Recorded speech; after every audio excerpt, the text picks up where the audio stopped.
You ask Tiger to solve. This deals with linear equations with one unknown. The final result is x equals 49 over 32. Let's solve it step by step. Group all constants on the right side of the equation. Add 7 over 4 to both sides. Combine the fractions. Combine the numerators. Reduce the zero numerator. Simplify the arithmetic.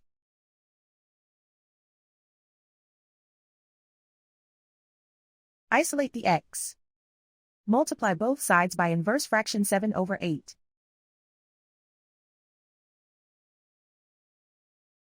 Group like terms.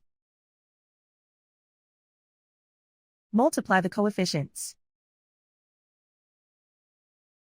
Simplify the fraction. Multiply the fractions. Simplify the arithmetic.